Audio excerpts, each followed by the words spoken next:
Message aux ultranationalistes algériens, pour la libération de Boualem Sansal. Messieurs les ultranationalistes, vous, qui êtes vous-même privés de liberté d'expression, étouffés dès les premiers élans du Irak, vous qui êtes réduits au silence par l'État que vous défendez avec ferveur, permettez-moi de vous rappeler quelques vérités historiques que vos discours biaisés occultent. Sur la question des frontières algéro-marocaines. Les frontières modernes de l'Algérie ne sont pas l'héritage d'un glorieux passé national, mais le fruit de décisions coloniales françaises. Avant l'arrivée des Français, ces frontières étaient mouvantes. En 1701, les Marocains atteignaient le Bas Chélif, et, en 1702, l'oasis de Aïn Madi, bien avant que les Turcs d'Alger ne s'emparent de l'Arouat en 1722.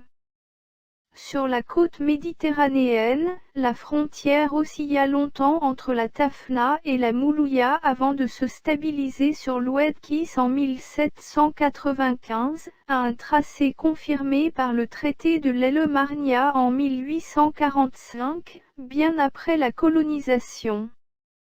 Ces faits démontrent que vos discours sur une Algérie éternelle aux frontières immuables relèvent de la mythologie politique, et non de l'histoire. Sur le concept d'État algérien avant 1830, l'État turc d'Alger, renversé en 1830, n'était pas un État national au sens moderne. Lorsque Sirandan Rodja, ancien secrétaire du Day Hussein, utilisait le mot « algérien » dans le Miroir, 1833, il désignait uniquement les habitants d'Alger. Quant à l'émir Abdelkader, il ne revendiquait pas une identité algérienne nationale, mais cherchait la protection du sultan marocain. En 1845, il se réfugia au Maroc avant de se rendre en 1847, contraint par ce même sultan. Même Messali Hadj, figure du nationalisme moderne, a vu son grand-père chercher refuge au Maroc avant de revenir à Tlemcen, illustrant encore une fois les liens fluctuants entre les deux territoires. Sur Boualem Sansal et la liberté d'expression. L'arrestation de Boualem Sansal pour avoir porté atteinte au sentiment national est une absurdité.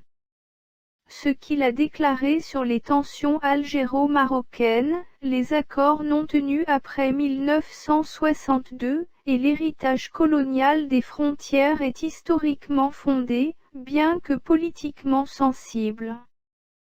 L'histoire ne doit pas être asservie aux caprices d'un État ou à ses suppôts, aussi zélés soient-ils. Vous, ses détracteurs, avez dénoncé ce même système pour ses abus et ses censures, mais vous en devenez aujourd'hui les porte-paroles aveugles. Ce retournement est un aveu de faiblesse intellectuelle et morale.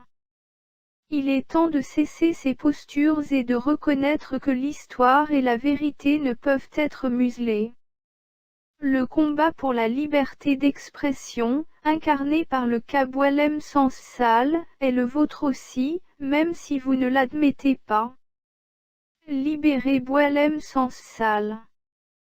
Libérez l'histoire. Libérez-vous de vos contradictions.